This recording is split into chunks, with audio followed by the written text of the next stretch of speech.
flying boats played an unforgettable role throughout World War II, marking their finest hour.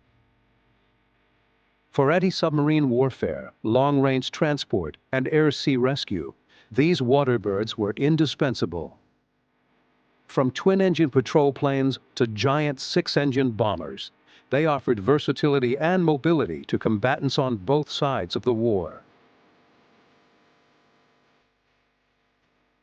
And to its crew, the flying boat offered a distinct way of life and duty unmatched by any other type of aircraft.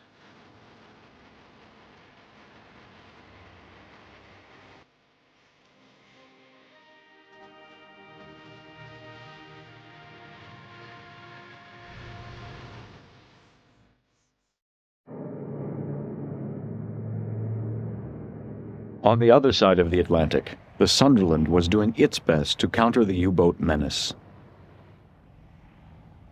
Sometimes, however, the greatest menace was not met at sea, but upon returning to base.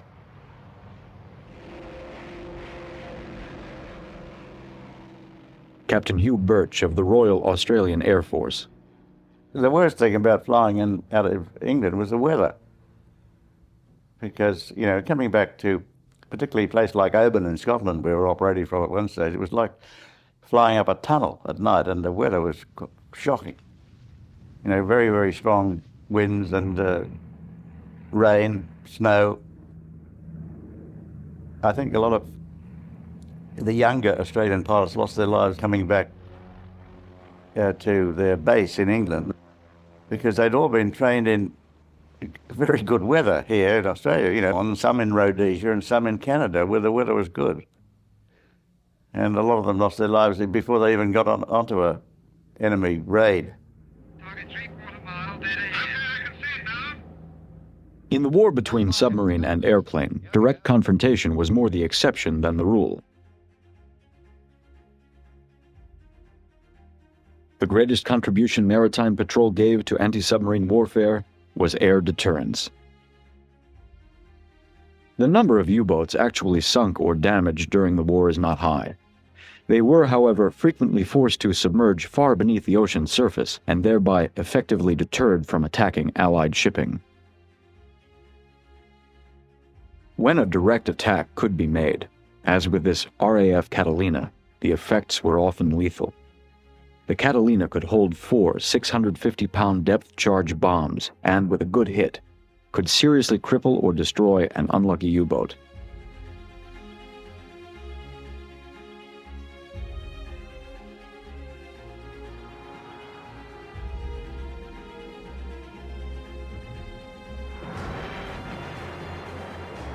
On one routine U-boat patrol, Captain Hugh Birch and his Sunderland crew suffered an unexpected hit of their own. We had one occasion when I was flying in the Bay of Biscay looking for a submarine, and we sighted a Dornier flying boat. And I decided it looked fairly slow. It would be a good idea to attack this, which we did, but suddenly there was a terrible explosion in our aircraft, and I asked the co-pilot to go down and see what was happening because the front gunner had stopped firing.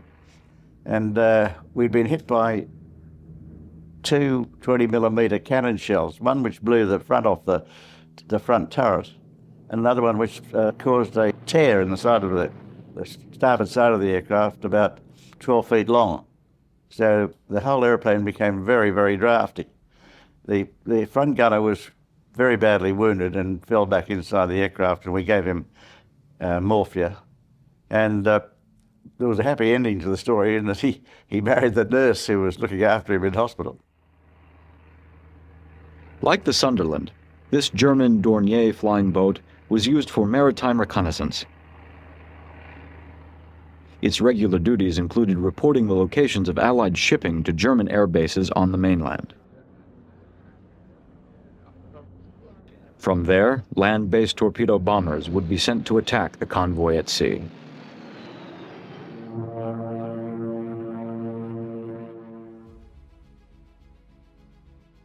Of all of Germany's World War II flying boats, the most impressive was the Blohm and Voss BV-238. Flying boats are traditionally known for their great size. In this, the BV-238 clearly excelled. An engineer could easily fit inside its massive engine nacelles. Designed for long-range reconnaissance, bomber and armed transport roles, the BV-238 was the largest flying boat ever built during the war.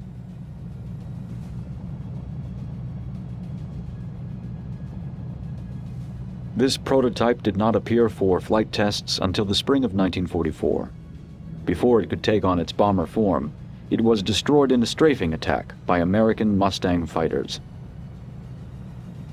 With its long-range capability, the BV-238 could have easily carried its massive bomb load across the Atlantic Ocean had it appeared earlier in the war. Imagine bringing the war in Europe to American soil. The psychological impact to America's morale could have been as damaging as the physical impact to its war industry. World War II might have seen a different outcome.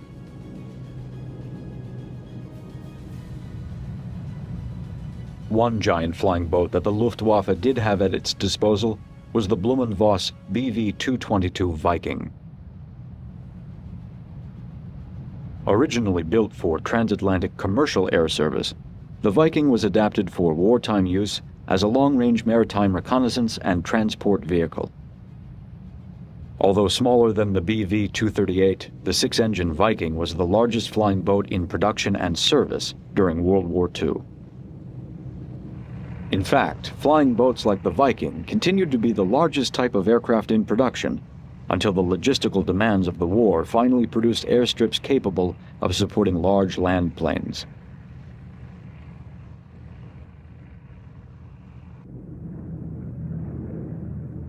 "13 Vikings were built and served the Germans especially well, flying supplies and troops for use in North Africa.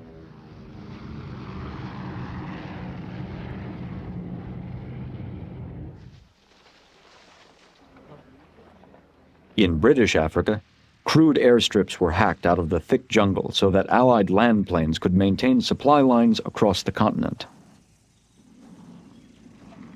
While in West Africa, a flying boat base had been built with arguably less effort.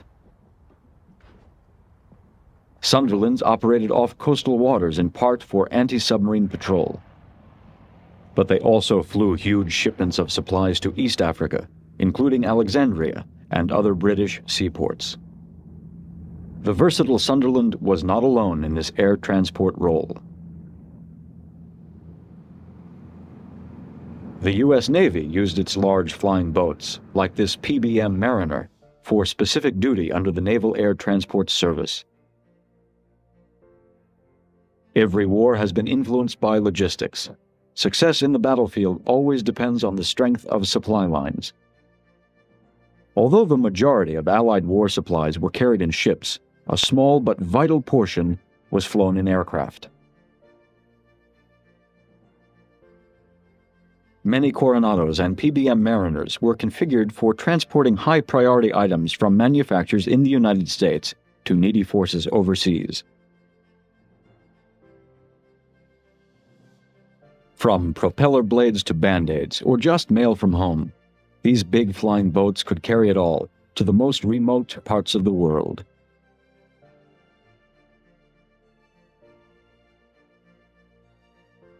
And men, perhaps the most important cargo, battle-weary soldiers and sailors going home. In a matter of hours rather than days, these long-range flying boats carried men back to their families across the oceans that had separated them for so long.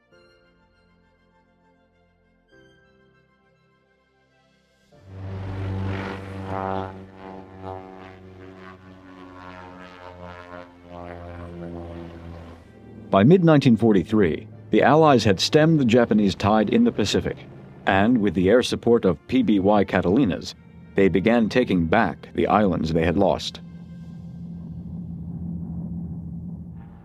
The nights were soon filled with the growl of black cats.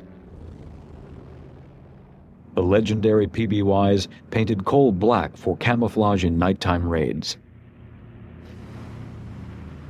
As Allied forces chipped away at Japan's empire by day, the Black Cats moved with them, knocking out enemy airfields and supply lines by night.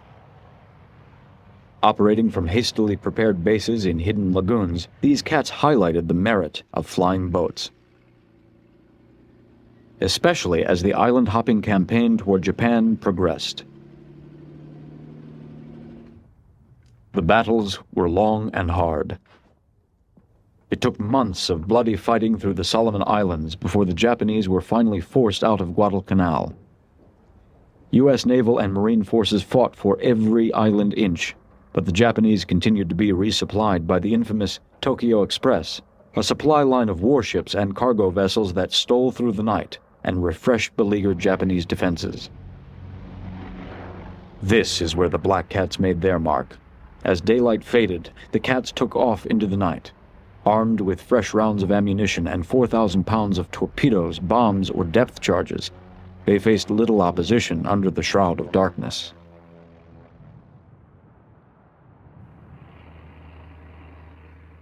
The slow-moving Catalinas were vulnerable to anti-aircraft and fighter attack during the day, but at night, fitted with airborne radar, they were stealthy and aggressive hunters.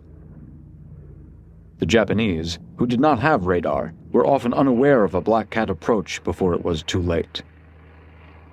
Hunting in packs, the Black Cats pounced on exposed enemy ships, often with devastating results.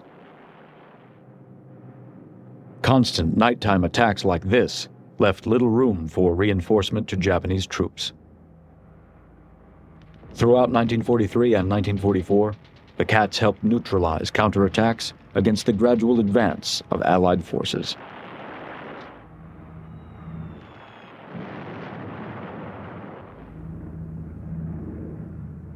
Many Marines owed much of their success to Black Cat operations. And the Cat crews knew who to thank: the old reliable PBY. Its ruggedness and durability could absorb heavy anti-aircraft fire and still limp home, sometimes with only one engine running, and if necessary, it could always make a safe water landing. The versatile Cats clearly earned their keep.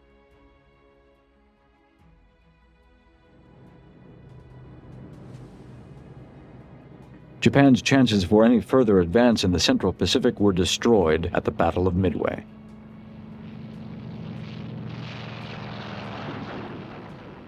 Before the first shot was fired, U.S. fleet commanders had known that the battle would be won in the sky, not on the sea.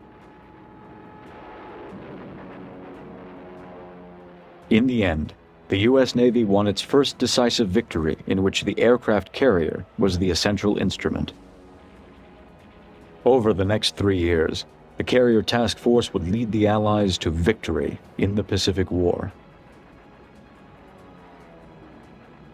The writing was on the wall. The future of naval aviation lay with carrier air power. When these air battles were over, the less glamorous aircraft, the pioneers of naval aviation, had one last duty to perform: scour the watery battlefield for the hopeful survivor gone down in his plane.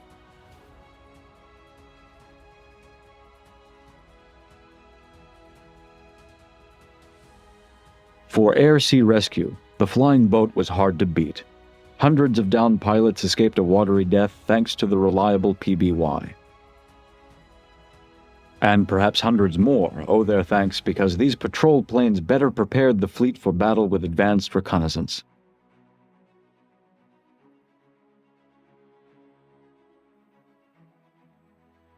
Flying boats would slowly fade away from naval aviation. But many lived to remember those ungainly waterbirds long after progress would forget them.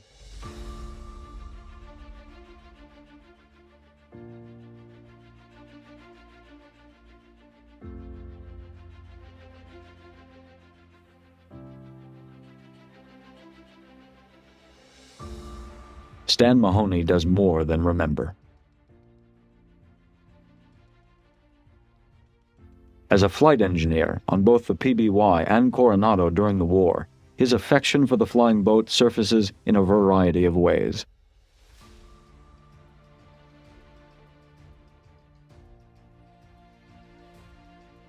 When he's not revisiting his old stomping grounds at San Diego Bay, he indulges in his favorite hobby. I always did like to draw pictures of airplanes, even when I was a kid in school. In fact, I even got in trouble for drawing pictures.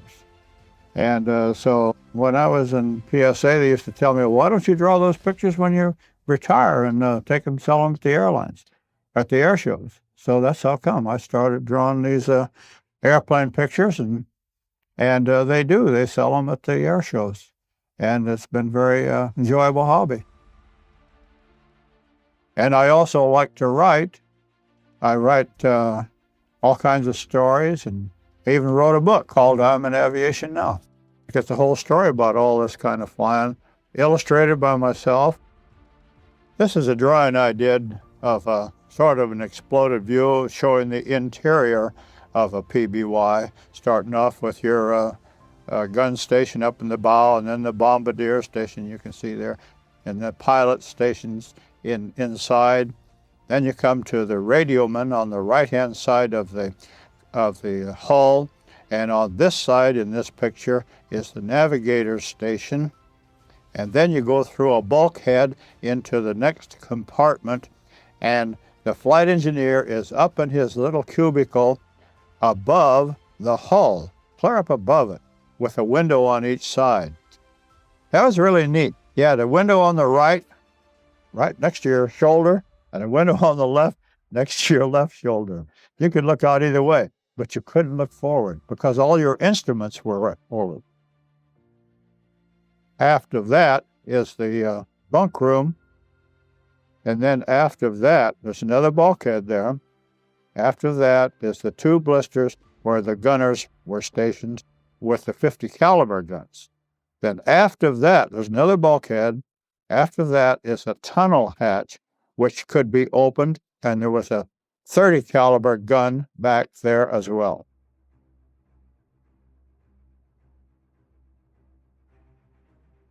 As with all flying boats, PBY crew shared a special affection for their aircraft.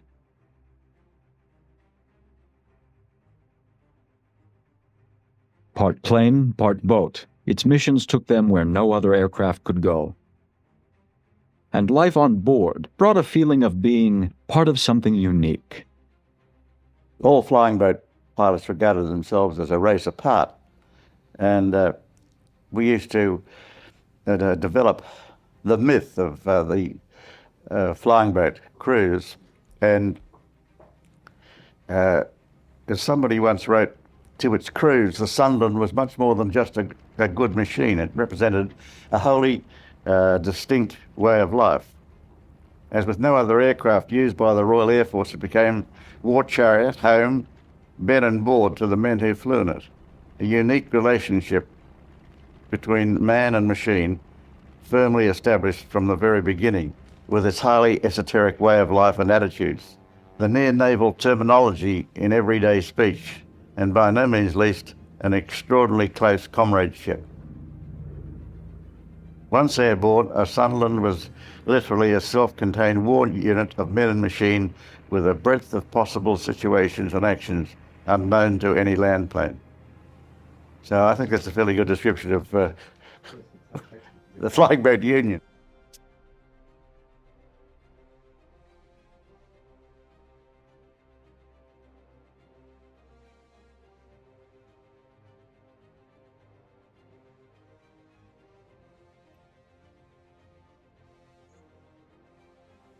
All crew members were just like a family. They all knew one another. They knew their families. They knew what their families at home were.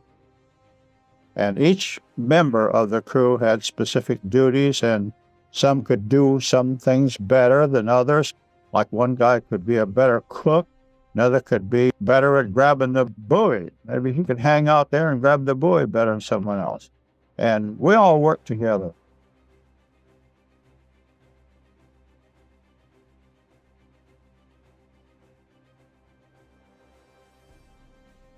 With the Japanese surrender in 1945, a war ends in which the flying boat faces an uncertain future. The aircraft carrier has succeeded the battleship as the primary naval attack ship and has become the new champion of naval aviation. While World War II was the flying boat's finest hour, it was also the beginning of the end. The increasing availability of fixed airstrips built for use in the war, and the advantages of operating aircraft from such facilities, signaled the demise of both the military and commercial flying boat.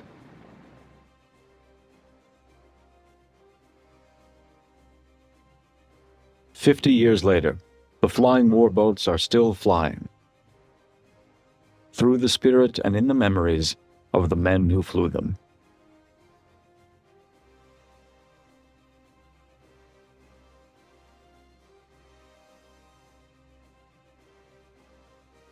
When Stan Mahoney flips through his old logbook, the flying boat is alive once again. This goes back to the first flights I made in a PBY. You look in here and see where you did something that brings the story back. So then I turn around and write this story in the book. It kind of helps you to enjoy life, see. After all, you know, I'm getting up there. I'm 82. So kind of keep me going.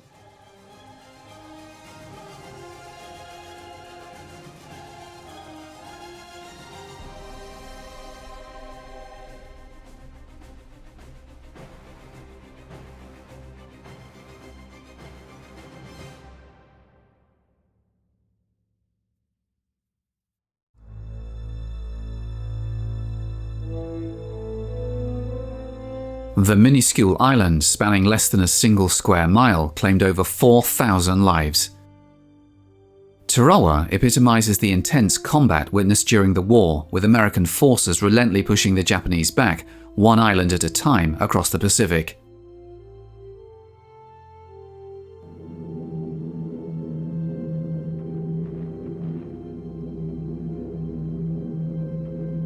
In February 1942, Japanese bombers launched an attack on the Australian mainland. This assault temporarily incapacitated the naval base in Darwin. As the Japanese advanced across New Guinea, some Australians feared it was the precursor to an invasion. However, discord between the Japanese Army and Navy halted their invasion plans, leaving them in abeyance. In reality, the Japanese found themselves stretched too thin. Amid the harsh conditions of the New Guinea jungle, Australian forces, bolstered by increasing American support, repelled the Japanese incursion toward the crucial base of Port Moresby. Along the Kokoda Trail, the Allies launched a counter-offensive. Disease and illness proved as formidable as enemy bullets. By the close of 1942, the threat to Australia had been neutralized, setting the stage for the protracted and bitter struggle to push the Japanese forces back to their homeland. The Allied offensive was divided between two rivals, General Douglas MacArthur in the Southwest Pacific and Admiral Chester Nimitz in the Central Pacific. The American strategy aimed at launching a dual assault against an enemy whose control spanned vast expanses of land and ocean. MacArthur's objective was to advance northward from the Solomons and New Guinea towards the Philippines. Meanwhile, Nimitz's forces were tasked with a series of strategic island-hopping maneuvers, beginning with the Gilberts in November 1943 at Tarawa, then progressing to the Marshall Islands, the Marianas, Iwo Jima, and finally Okinawa.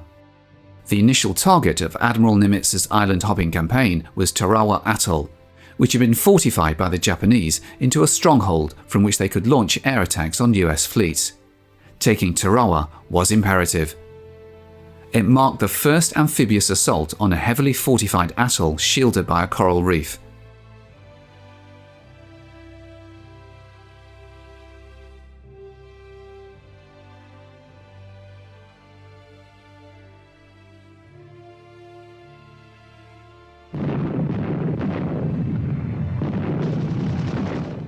Initially, none of the 5,000 Marines in the assault force comprehended the full extent of Tarawa's defenses. They thought they would level the island and completely demolish everything, that there wouldn't be a living soul on the island. I remember him telling us, this is going to be the easiest invasion we ever had. He says we only need 2 men, one with a rifle and one with a slate, one to shoot him, one to chalk him up. It's going to be real easy. I turned to the major who was standing next to me on the deck and said, some of our people aren't aiming very well today. He said, you don't think those are our shells, do you? I realized then for the first time they were being shot at, and there were indeed some Japanese on Tarawa. Everyone was confident that you could kick hell out of the Japanese. The Marines would have no problem with them if we could get our feet on the beach.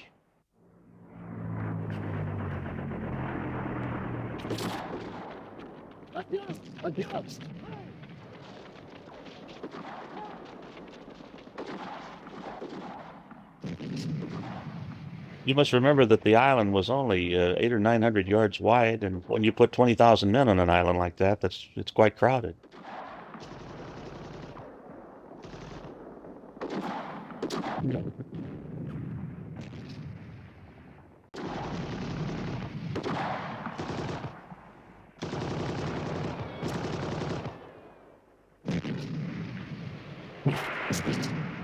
We were told that perhaps that we could take this island within a very short time, and it was quite evident within hours of our landing that this would not be so.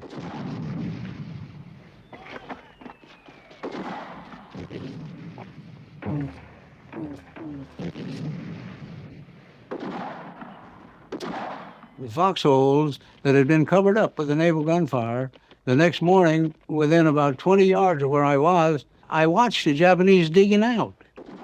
They were digging the sand out of the place so that they could see out.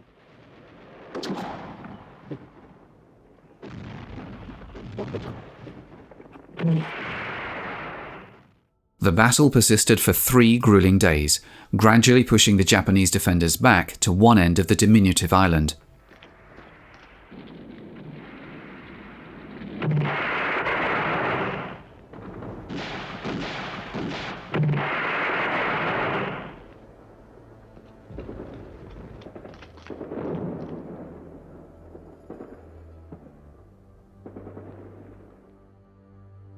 The Japanese commander had arrogantly proclaimed that Tarawa could not be captured for a century. If you can imagine the effect, nearly 6,000 dead men on an island this small, and considering that it's 1 degree from the equator, the amount of heat you have, you can imagine the smell that you get within a day or two from all this rotting flesh. It was a sort of a sweet smell, sickly sweet, described it. And I don't know anywhere in World War II where there was such a concentration of death.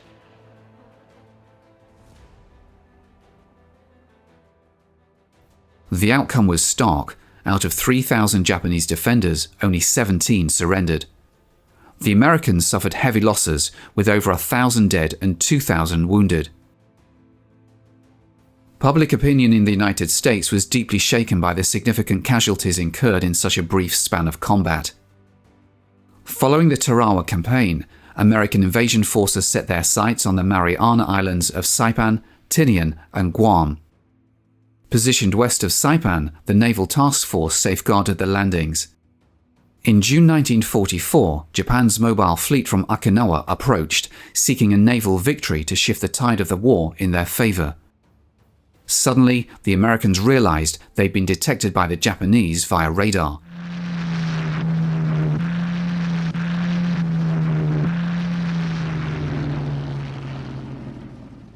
Every available American fighter was scrambled into the air to intercept successive waves of Japanese carrier-based planes.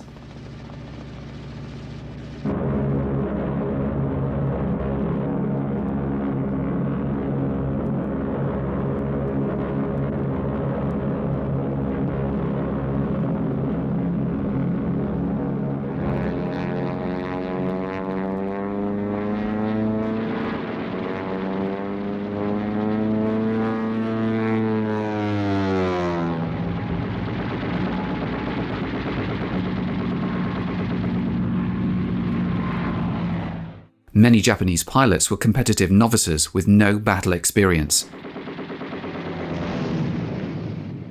Their aircraft were poorly armoured. For the American pilots, engaging their adversaries felt as effortless as shooting turkeys.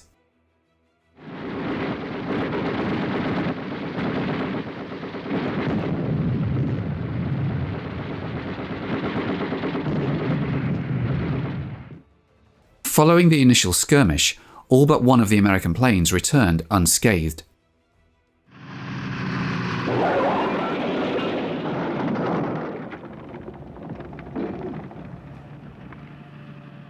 Rearmed and refueled, the Americans stood prepared for the next Japanese offensive. Despite two subsequent onslaughts, the Americans held a significant advantage with nearly 900 carrier-based planes, double the size of the Japanese fleet. The Marianas aerial engagement lasted a mere 8 hours, resulting in the near decimation of Japanese naval airpower in a single day. The initial fleet of 430 planes was reduced to approximately 100.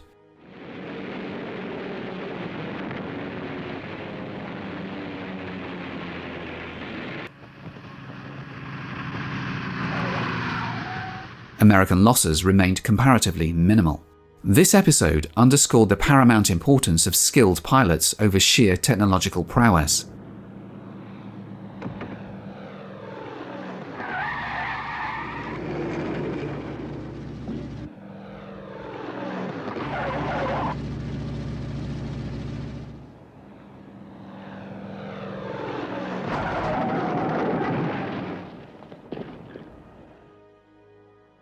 As dusk settled, the Americans emerged victorious in the aerial conflict, yet the whereabouts of the retreating Japanese fleet remained unknown.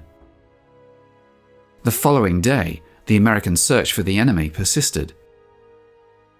It wasn't until late afternoon that their aircraft finally spotted the mobile fleet, positioned over 200 miles away at the outer reaches of the American bomber's range.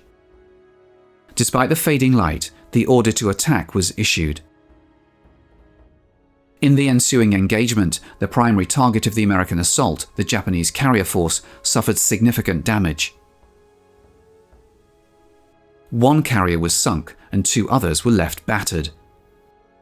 This pivotal naval encounter, marked by a notable absence of direct fleet-to-fleet combat, concluded with the Japanese fleet reduced to a mere 35 aircraft as they retreated to their bases in Japan.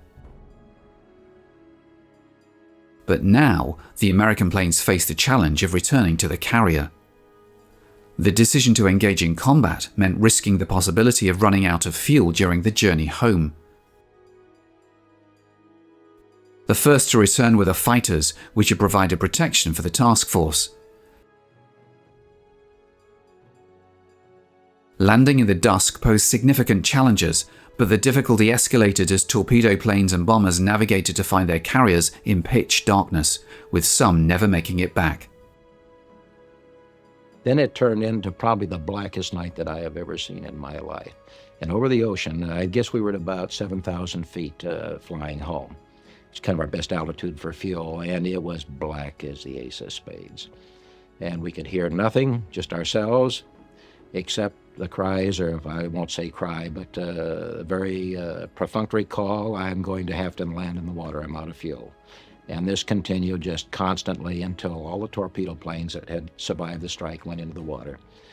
And then I suppose about 100 miles from the force, the dive bombers started to run out of fuel, and they called out, this is whatever the call was, I don't really know the number, I'm going in, out of fuel. And then it became quite quiet until we got within range of the force, and then you could start to make out what was happening at the task force and what the recovery course would be. We'd not yet seen it because the ships were running blacked out, which is a normal operating procedure, so it couldn't be detected from the air. But the Admiral knew that we were going to have an awful problem getting aboard, and they were low on fuel, and we didn't have time to really look for the force. A decision was made, and the command was given out to the carriers to turn their lights on. The subsequent day saw the task force successfully rescuing the majority of aircrews who had been forced to ditch in the ocean. The triumph in the Battle of the Philippine Sea ensured that the Mariana landings could proceed without interference from the Japanese Navy.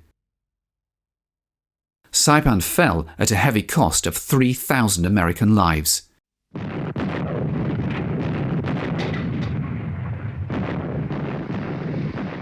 Tinian, though less fortified, also succumbed. Guam, however, managed to hold out for 3 weeks. As the American forces advanced westward from the Marianas, Nimitz transferred an amphibious force under MacArthur's command, marking a convergence of the two rival prongs. Their joint objective became the Palau group of islands. These had been taken before the invasion of the Philippines. On one island, Peleliu, the Americans again run into nautical resistance from a crack force of 10,000 Japanese troops.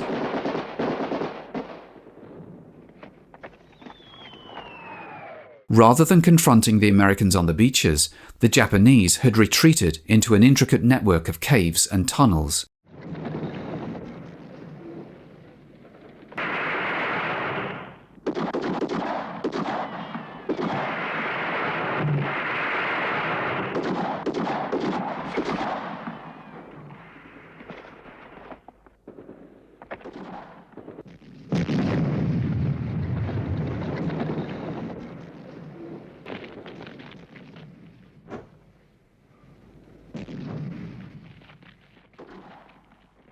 The Americans found themselves locked in a grueling struggle for every inch of ground against a resolute enemy prepared to fight to the last.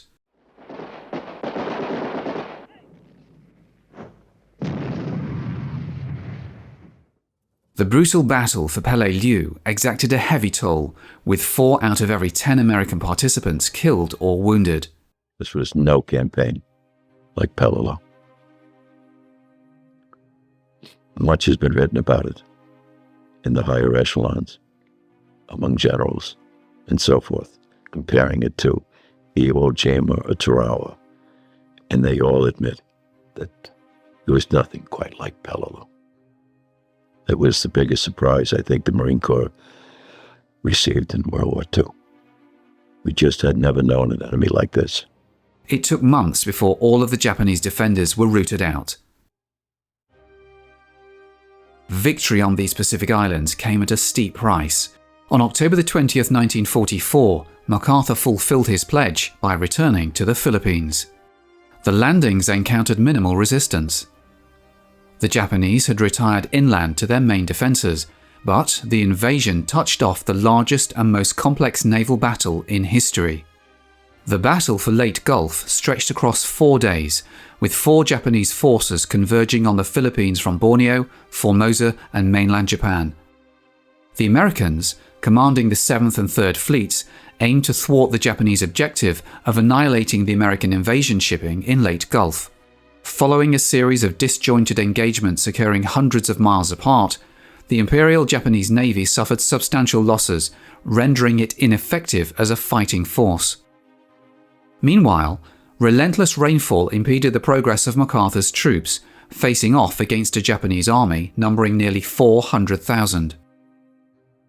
By February 1945, just 3 months after the late landings, American forces were encroaching upon the Philippine capital, Manila. It marked the first instance in the Pacific War where Americans engaged in urban warfare, with battles raging from street to street and house to house.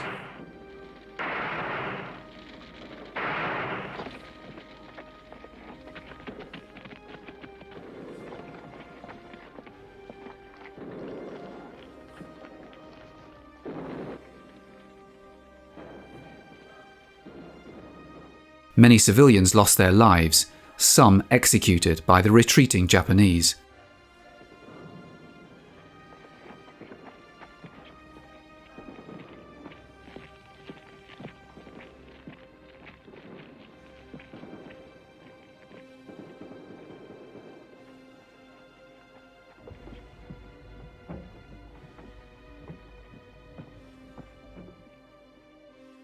MacArthur's triumphant return to the Philippines capital marked a pivotal moment. American prisoners, held captive during the Japanese invasion, were finally liberated after enduring 3 years of captivity.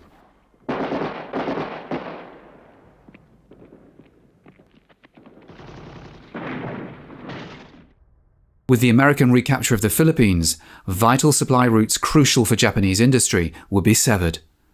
The Japanese leadership understood that losing control of the Philippines meant losing the war.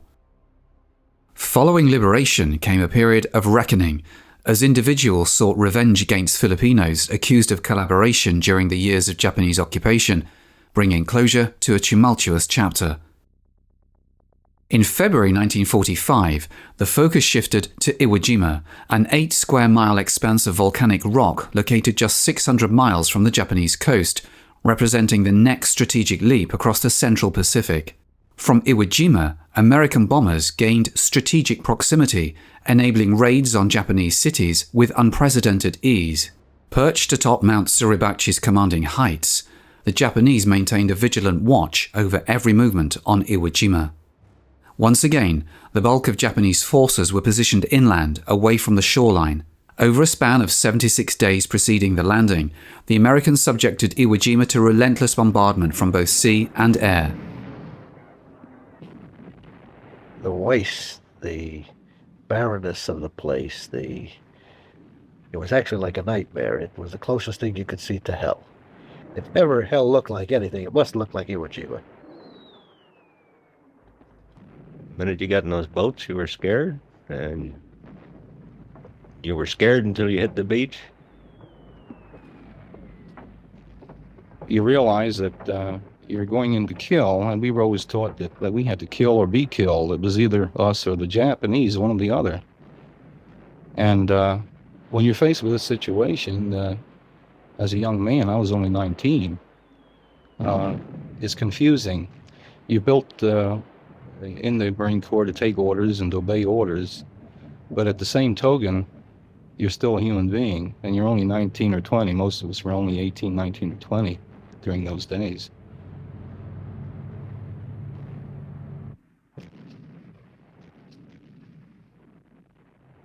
I think the public has the idea that Marine are Supermen, but I don't think there was a Marine in the amphibious landing craft that wasn't afraid, including the officers.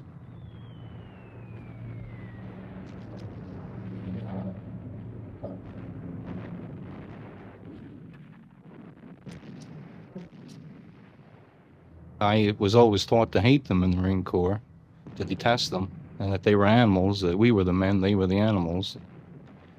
By the same token, we were taught that they would die for the emperor, that we weren't taught to die for our president. And to fight or to come up against an individual who wants to die or who doesn't care about dying is a tough thing to combat in your mind. We wanted to live, we wanted to kill him, and we wanted to survive. You have to keep your head down because there's too much fire above you. And it's that constant wondering, is somebody going to drop a lucky one in there and you're too far out to swim with all that gear on? And what are you going to get into when you get there? It's a hell of a place to be.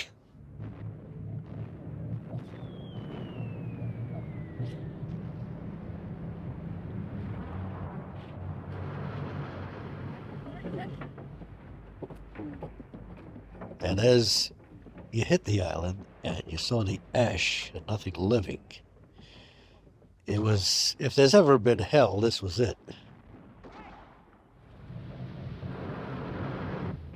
Well, we hit the beach itself. Actually, there was a little incline, and everybody clung to the incline because the fire was that heavy. And everything that hit the beach was blasted out of the water as fast as it hit. I was young then. This is my fourth operation. I was 18. My first operation, I was 16.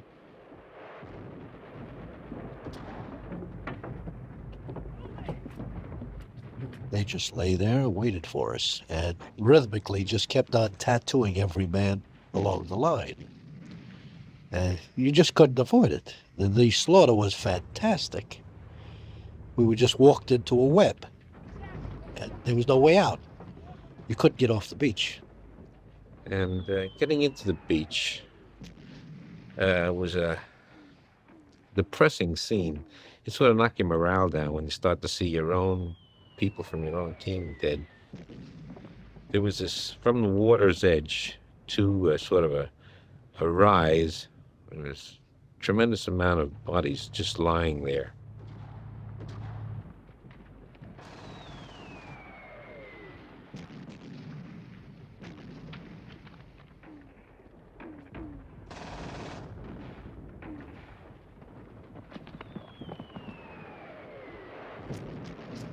We moved about, possibly 300 yards in, just as far as they meaning the Japanese, decided for us to go. There was no way of getting off the island. Not that first night. It was just too congested. There was nothing that could move off that island the first night.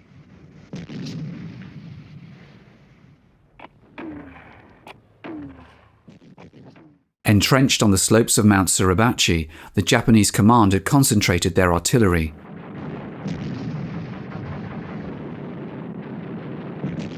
Despite the extensive preliminary bombardment, the Japanese strongholds remained resilient, requiring ground troops to systematically dismantle them one by one. Capturing Iwo Jima proved to be a far lengthier endeavour than the 5 days envisioned by the American command. The entire vegetation was gone completely. And you awaken in the morning and you look out across this particular expanse of no man's land, and it was bubbling and seething with steam coming out of the ground. In fact, we had to use cardboard from sea ration packs to put down in the foxhole so that your ass wouldn't burn up. If there is a hell, I'm living through it now. So I don't have to worry about going to hell anytime in the future. I've been there.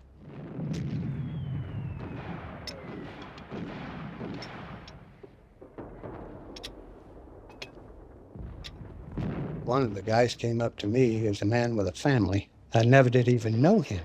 Just, meeting him at that particular day. And I said, well, we're in a mortar outfit back here. Fairly well safe, no problems. Before the day was over, he and half of my other squad was dead.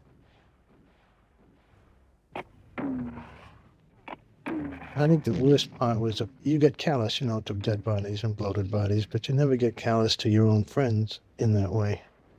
And I think that perhaps was the most terrible thing of Iwo Jima. I think if everybody remembered all of the tragic things that happened, you would go crazy. You wouldn't be able to survive it. Oh, you always think you're going to make it. You're scared, but you still think you're going to make it.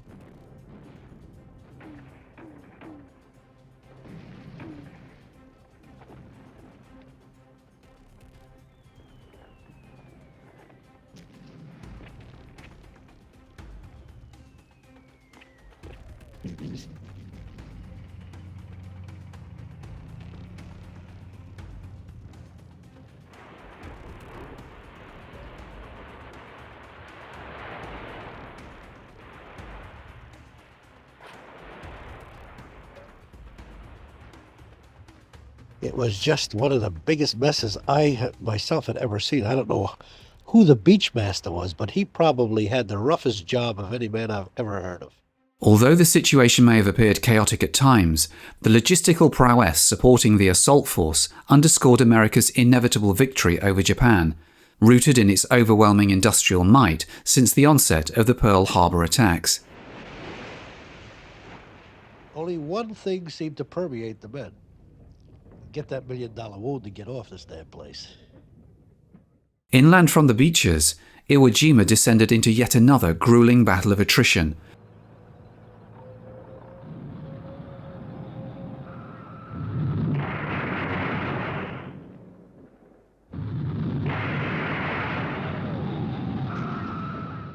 With American forces advancing inch by inch against Japanese defenders who chose death over surrender with unwavering resolve. Their leaders still hoped the Americans might tire of their losses and of the war. My Lord, Iwo, it was hand-to-hand fighting. You didn't know who was even in the hole with you half of the time. She went into the caves. We lost most of our people in this particular fashion. You went into the caves and you fought it out with the guy. One of you came out. I don't think anybody really realized that they were underground so deeply. And it was so heavily defended, really.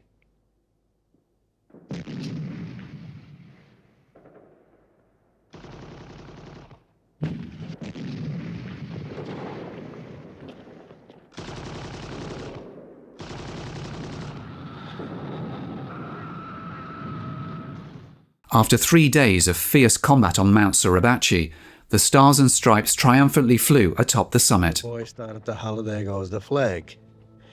And I don't care where you were on that island, you could see right up to Suribachi, and the flag was raised. And everybody started to howl because we figured, well, the island was secure, but it was far from secure. We had a long way to go yet, but it was nice to see the flag up there anyway.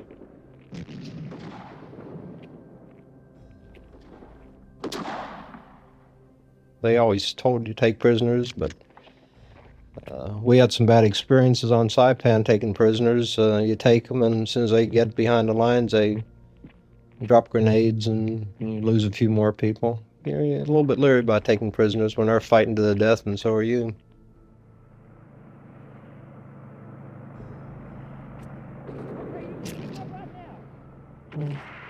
Very few of them came out on their own. When they did, usually one in the front, he'd come out with his hands up, and one behind him, he'd come out with a grenade.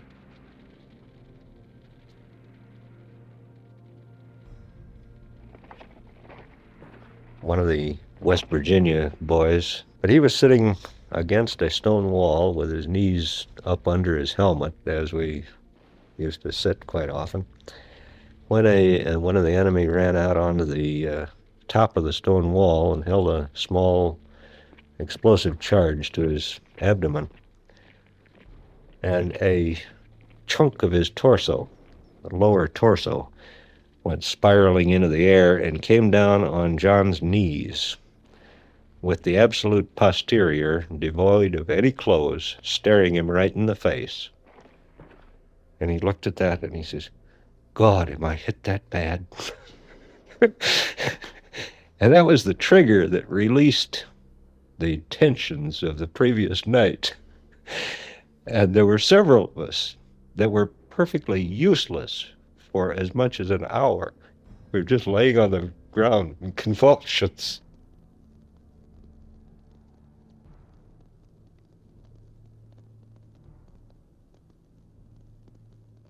Out of the 21,000 Japanese troops present on Iwo Jima at the onset of the attack, a mere 200 were captured alive.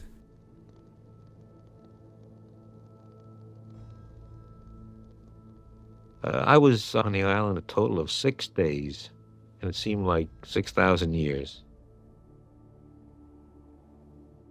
Remarkably, Iwo Jima's airfields were operational even before the island fell, a testament to the crucial role played by the American construction battalions, known as the CBs, not only on this island but throughout the entire Pacific theatre of war. With the capture of Iwo Jima accomplished, attention turned to breaching Japan's inner defensive perimeter. Located 350 miles from the mainland, Okinawa stood as the last significant barrier between the Allies and the planned invasion of Imperial Japan. On April 1, 1945, the Americans launched their assault.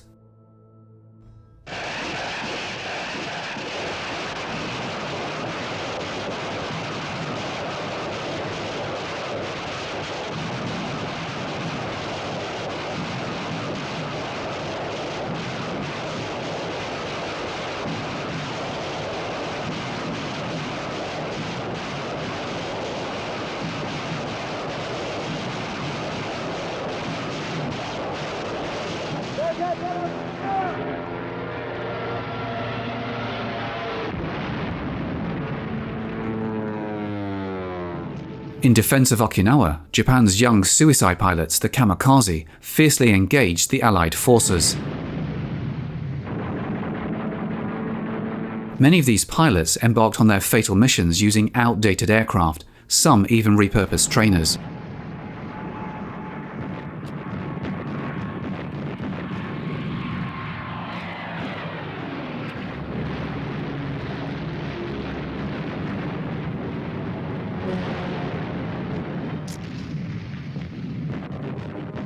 So many things were happening and so quick that it was a little bit like a big boxer in a ring when he's being hit to the chin and to the side of the face and bodies and everywhere else, because we were catching it from so many different angles.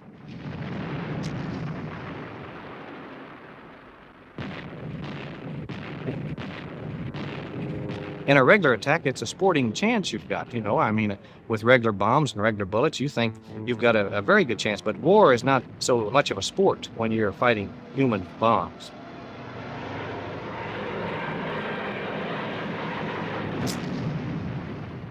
Although over 2,000 kamikaze pilots met their demise, their attacks resulted in the destruction of 30 US warships and inflicted damage upon 200 more.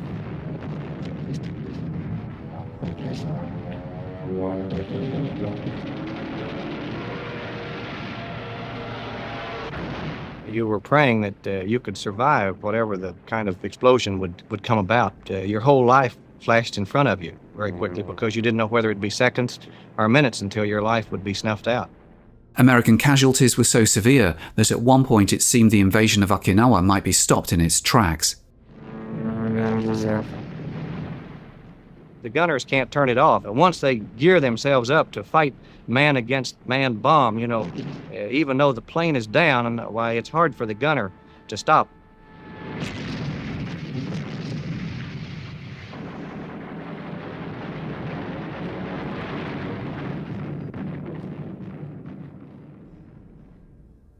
One man he was in a 40 millimeter mount, and he had been fighting against quite a number of planes that had come in, but we had been hit in his area also 2 or 3 times, and all of a sudden, with nobody understanding why, he just yelled out, "It's hot today," and jumped over the side, and that's the last we ever saw of him. But had he stayed aboard, he might have survived. But of course, we couldn't find his body or anything after that. But it was an unusual way for a type of reaction. He stayed with it just as long as he could until he broke. And then that was the end of his fighting. But every man, I believe, has a breaking point. And the kamikaze is, I would estimate, is probably tests that breaking point more than any other form of combat.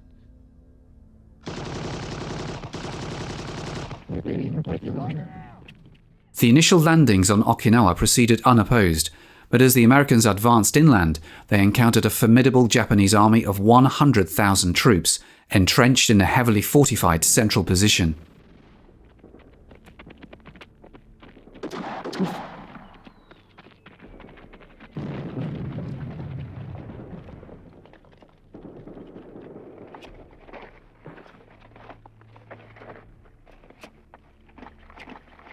The steep hills and narrow ravines of Okinawa formed a natural citadel for the Japanese defenders. The rugged terrain of steep hills and narrow ravines on Okinawa provided a natural stronghold for the Japanese defenders.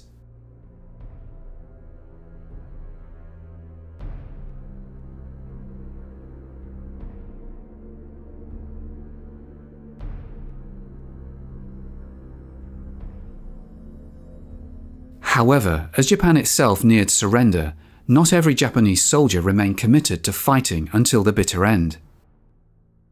Meanwhile, the civilians of Okinawa endured devastating losses, with 24,000 killed and many thousands more injured.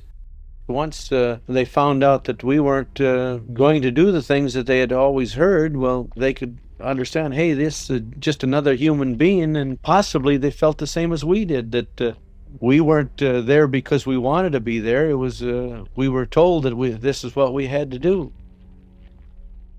For many Americans, concluding their monumental campaign across the Pacific, it became evident that the perceived faceless fanatics willing to sacrifice themselves for their emperor were, in fact, fellow human beings. They showed kindness to their own people too, which we didn't really think, that we thought, well, one was just, life was cheap to them, but that's not true. They were, showed a lot of kindness to their own wounded, and would tote them on their back, and 2 or 3 would carry them, although they were weak themselves, so they were people just like us. In October of 1944, with the Allies pushing east towards Berlin, Germany launches an assault in the Ardennes forest. During the Battle of the Bulge, Nazi forces attempt to push American, British, and Canadian troops off the continent of Europe. On the other side of the world, Japan launches its own counteroffensive in the Pacific. Theirs is unlike anything America has seen before. Japanese aircraft head straight towards U.S. destroyers, battleships, and aircraft carriers, flown by men prepared to sacrifice their own lives. It is known as kamikaze, where pilots turn their planes into missiles. Suicide missions intended to cripple the American war machine as they inch closer towards the heart of Japan. These pilots follow the rule of divine wind. Loyal to the emperor and their homeland, they are willing to die for both. Their weapons are their bodies. Their targets are American ships, pilots, and sailors. This is a story from two different perspectives, from the men willing to die for their country and from the men determined to stop them.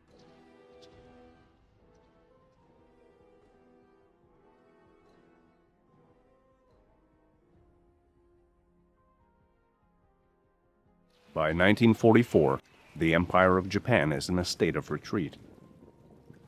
The area in which they hoped to create a Greater Asia co-prosperity sphere is now a distant memory.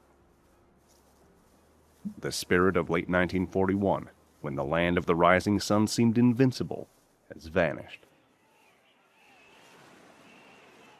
Since America's victory at Midway, the United States takes back island after island from Hirohito's forces.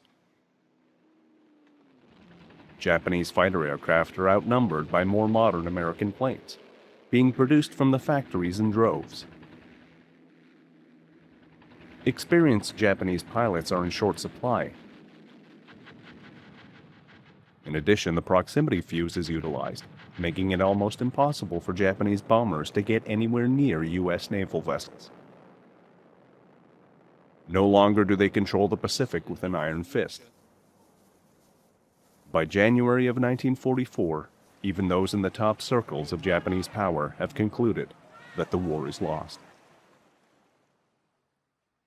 For a nation dependent on imports, they are denied the raw materials desperately needed to continue the war.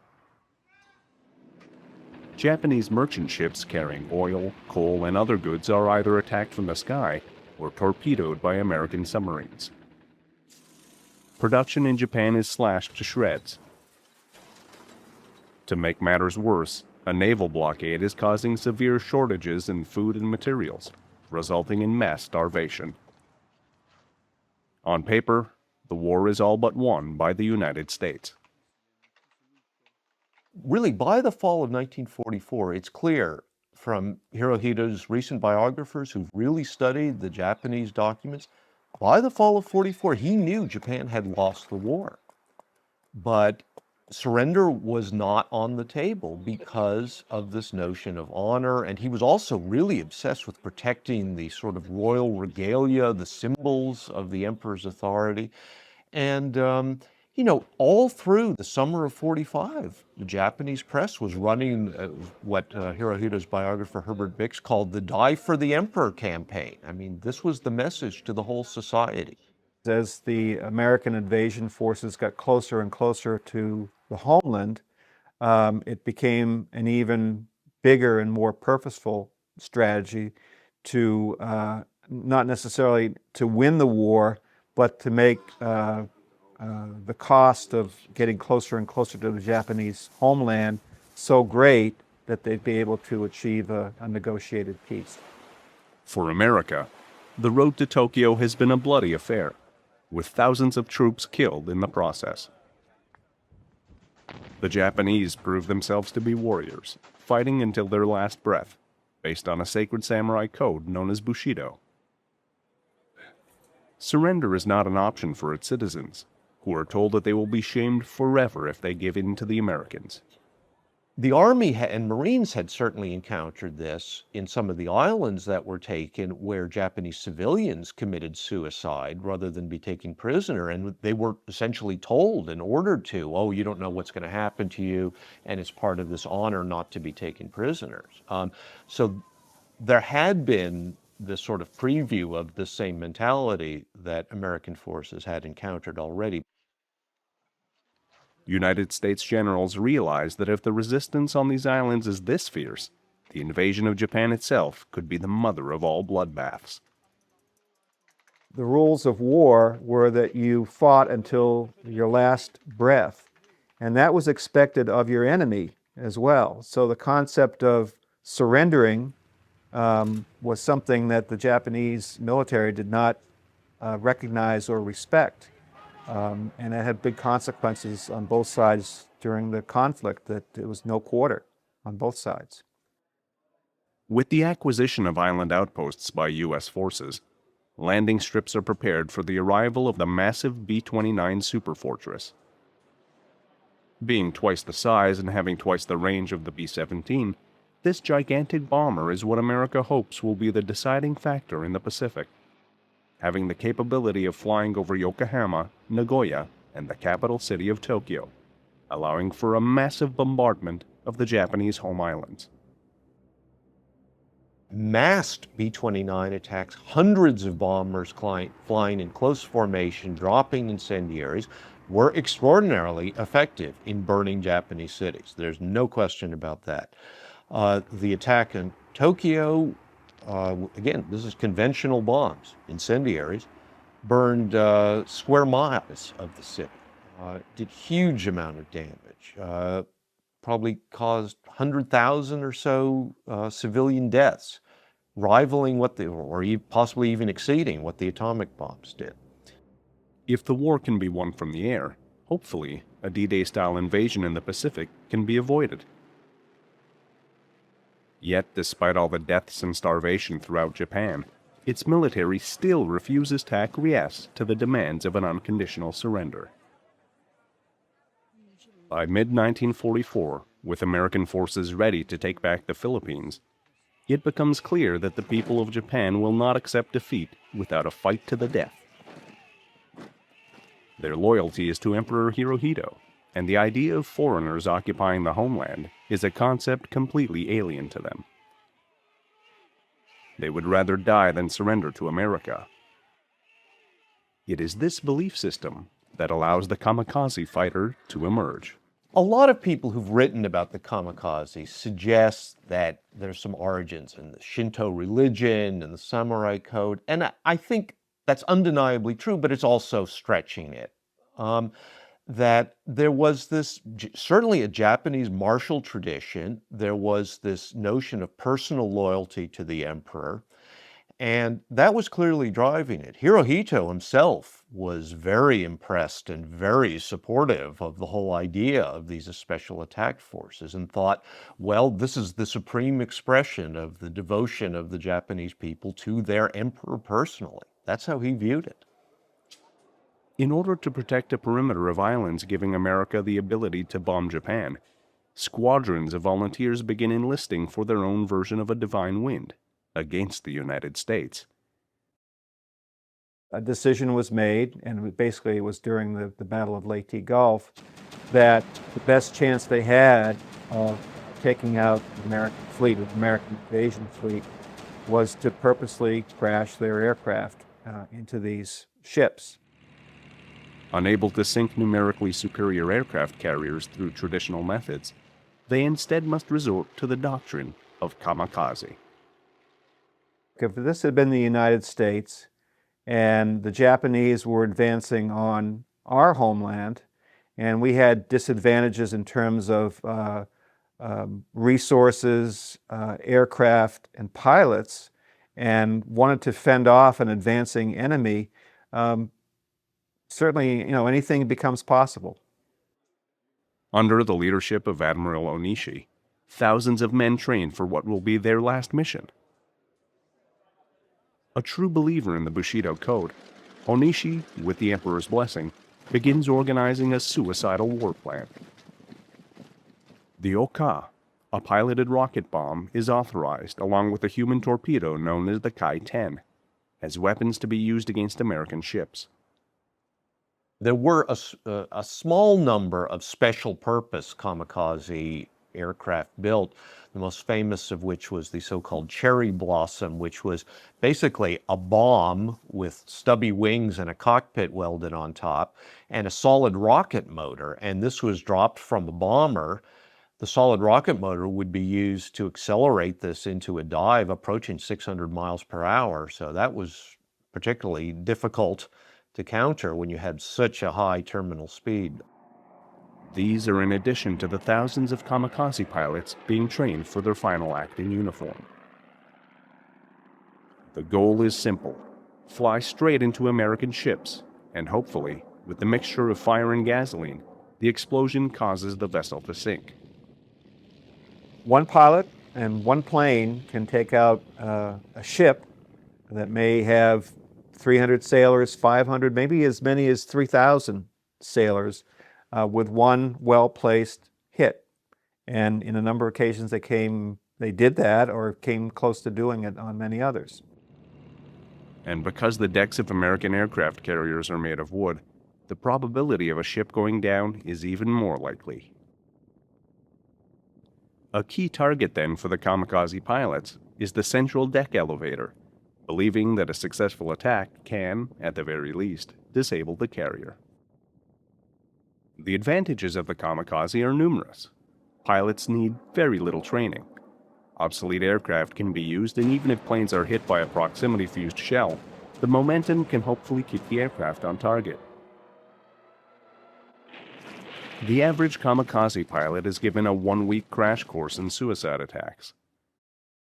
2 days are spent practicing takeoffs, another 2 to study formation flying, with the last 3 days spent on how to strike a target successfully. It was a case where some very young pilots were kind of dragooned into doing this. Some older, experienced pilots who were gung-ho were ready to go and do it and maybe had to be restrained, but it went all along the spectrum, I think. Crash diving, however, is not as simple as it may appear on paper. The powerful lift generated from the high winds makes it difficult to keep the nose of an aircraft on target. Also, there is the strong possibility of pilots blacking out from the heavy gravitational forces when they come crashing down. This entire strategy is a huge gamble, but for the Japanese, with their cities being destroyed, it is their only card left to play. By 1944, as the Americans are set to take back the Philippines in the Battle of Leyte Gulf, the first waves of kamikaze attacks are unleashed. Before taking off, Admiral Onishi tells his men as they drink sake, "You are already gods, without earthly desires. Your own crash dive is not in vain. Regrettably, we will not be able to tell you the results, but I shall watch your efforts in the end and report your deeds to the throne." On October 25th, a special attack unit led by Lieutenant Yukio Seki spots an American ship, the St. Lo. Diving straight down, his aircraft hits the ship's deck, exploding like a fireball. Going right through its wooden frame, subsequent explosions begin interacting with torpedoes and bombs on board the vessel, and a new chapter in Second World War history begins. Then it struck.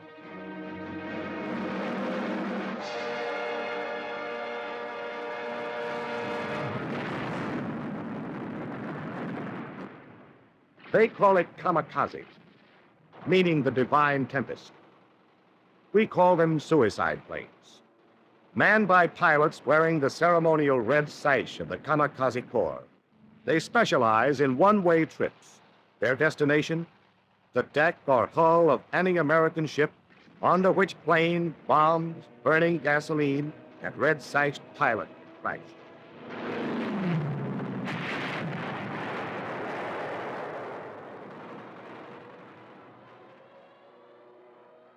Waves of kamikaze attacks are given the green light by Onishi, with targets not being limited to just strictly naval vessels.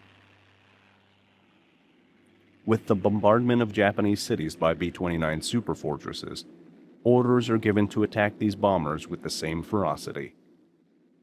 The results prove disappointing. With the B-29's defensive armament that includes remote-controlled gun turrets, kamikaze planes are unable to stop these massive bombers from pulverizing the land of the rising sun. The Japanese pilots would call them ice castles because they were so far up, and there was no need to camouflage the planes because you weren't their elevation was to keep them from having Japanese planes assault them. It was only when tactics changed, when there was a move to more low-level bombing, that the Japanese planes were able to attack them. Even then, there were many instances where the B-29s could actually outrun a Japanese fighter aircraft, was faster than the aircraft that was trying to pursue them. And with a scorched earth strategy being carried out, the kamikaze fighter is in a race against the clock. Despite the destruction these tactics are having on American ships, the United States government does not retreat. Their final push to Tokyo will not be derailed, no matter what the cost. So for the next 10 months, American servicemen accept the possibility that today could be their very last.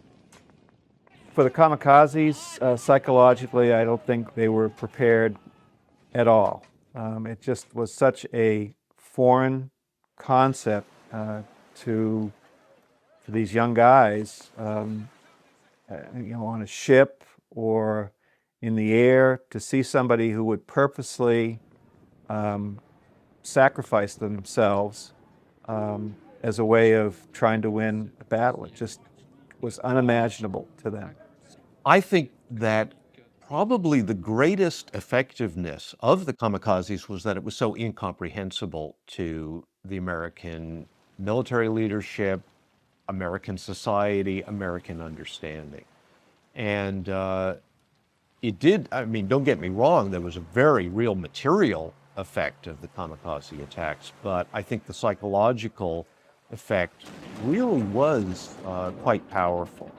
That it was so hard for American soldiers and sailors and airmen to get their minds around this mentality of people who were willing to do this. And of course, it was very hard to answer. I mean, normally a lot of what air defense and self-defense in general is based on is the idea that this guy is trying to save his life, is trying to avoid being hit, doing something crazy.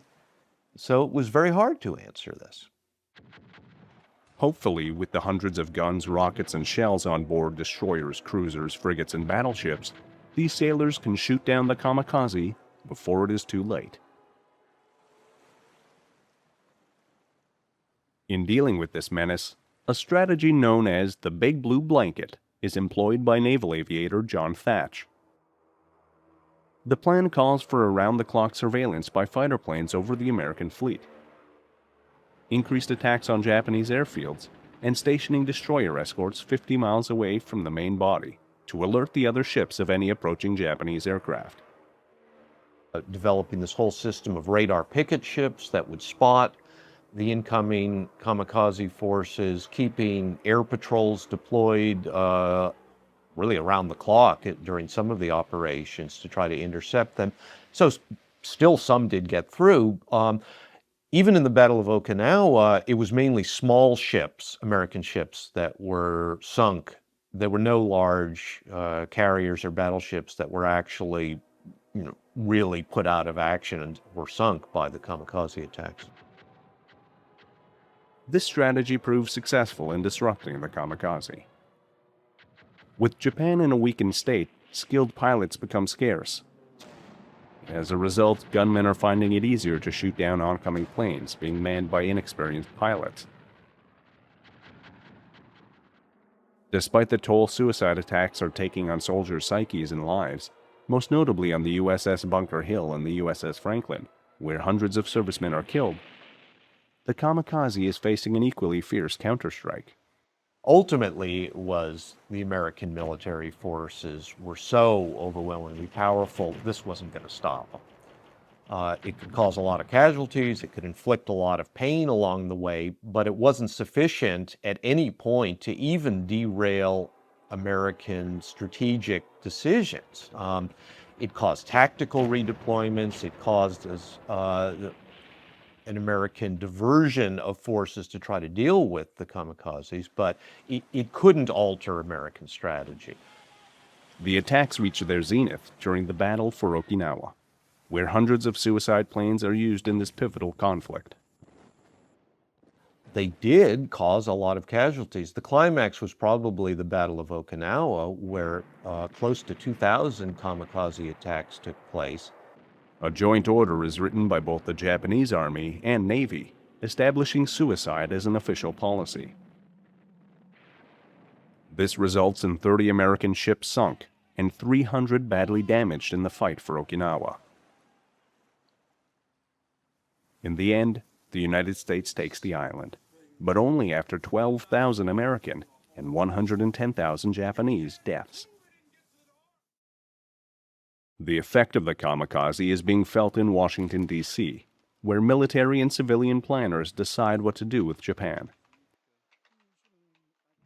Even with the unprecedented bombardment of their cities by B-29s, with the death toll being in the hundreds of thousands, the demand for an unconditional surrender is still not being met. Kamikaze missions, in addition to the fierce resistance offered on Okinawa and Iwo Jima, make generals like George Marshall favor the use of an atomic bomb. The Japanese had demonstrated in each case they would not surrender, said the general. We had to end the war. We had to save American lives. Since President Harry Truman takes office following the death of Franklin Roosevelt, American casualties reached nearly half the total of 3 years of battling against the Japanese in just 3 months. It was something to contemplate. I remember the terrible anxiety through which the people in Washington went, and I was one of them, wondering what would happen when we attempted to take the main islands of Japan. Conventional wisdom leads the commander-in-chief to believe that the casualties resulting from a mainland invasion of Japan could be enormous, possibly in excess of 1 million men. For that reason, the decision to drop the first atomic bomb in history is approved by the president.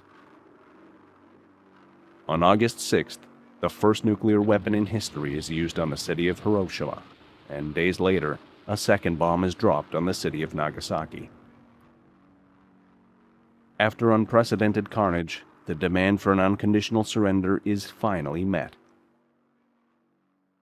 With the defeat of the Japanese comes the defeat of the kamikaze. The impact of these suicide attacks is still hotly debated. At the time, in 1945, it was seen as a barbarian approach to warfare, an unheard of approach to warfare. 60 years later, you can start to equivocate and say, well, listen, they had to do this. It was in their interest and it was an honorable tactic. The ships that were sunk as a result of kamikaze planes vary from the mid-30s to the high 50s. Approximately over 4,000 sailors were killed and another 4,000 wounded. However, the entire goal of the kamikaze backfires, causing war planners who may have still been on the fence in terms of whether to drop the atomic bomb or not, to support a nuclear attack on Japan. It was a strategy that grossly underestimated America's resolve in seeking an unconditional surrender from the land of the rising sun. For that reason, no number of suicidal pilots could have stopped the United States' war machine from achieving total victory.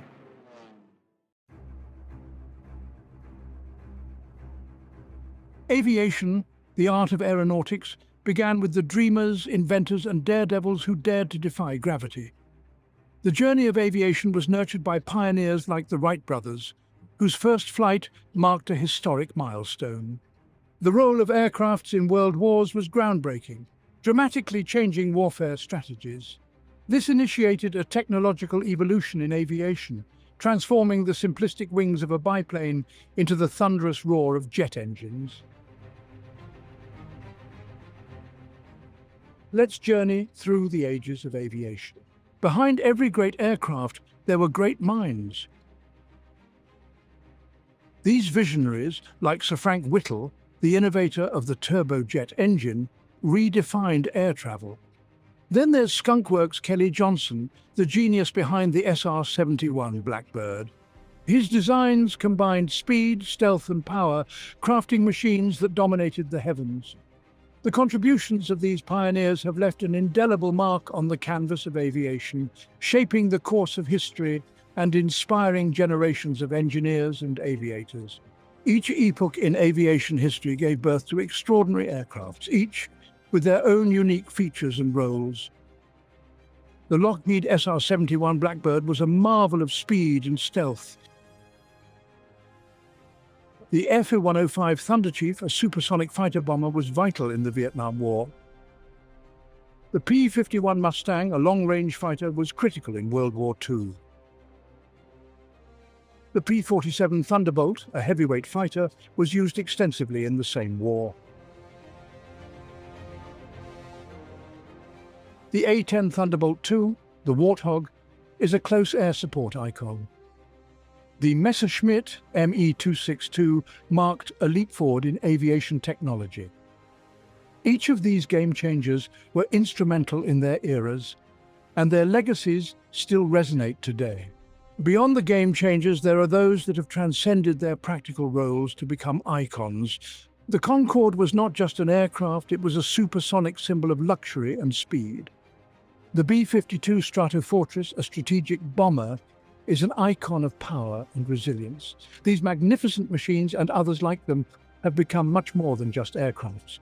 They are enduring icons that encapsulate the audacious spirit, the relentless innovation, and the boundless ambition that define the world of aviation.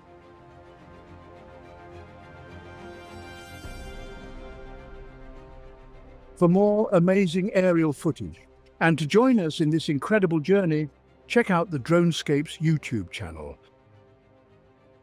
The only reason for an airplane to exist is to go fast. At the Great Air Meet in Rheims, Glenn Curtis set a world's record of just over 43 miles an hour, and the quest for speed was on. In 1913, Maurice Prévost was flying a streamlined Dépôt-Dessin monoplane at 126 miles an hour, and Europe claimed the lead in aviation speed. Immediately after World War I, quest for speed became a catalyst for the development of fighter planes.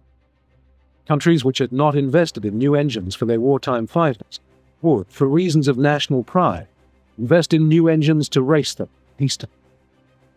Then, in America in the 1930s, the situation reversed itself. Civilian aircraft, like the Travel Air Mystery Ship and the GB, Waddell Williams racers, became even faster than military aircraft. The reason was simple. Same engines were available to both civil racers and military fighters. The fighters had to carry guns, bombs, oxygen, and radios, while the racers were built only for speed. The world's absolute speed record was passed from country to country. And as the racers became faster and more powerful, they also became more expensive. America's Howard Hughes could afford to build his own racer, and with it set a land-plane speed record. But the absolute speed record of 440 miles an hour was set by a Macchi MC-72 seaplane in 1934, financed by the Italian government. Then military aircraft came back into the lead as the Heinkel and Messerschmitt firms competed for the title. Messerschmitt Bf-109R set a speed record of 469 miles an hour in 1939, a record that lasted for many years. When the jet aircraft came out, speed records rapidly accelerated, the British breaking 1,000 miles an hour in 1956 in a Fairey Delta II. Speeds continued to climb, finally reaching 2,193 miles an hour in 1976 by the Lockheed SR-71, alias Blackbird. While speed was the object, there were many other benefits in creating ever faster aircraft.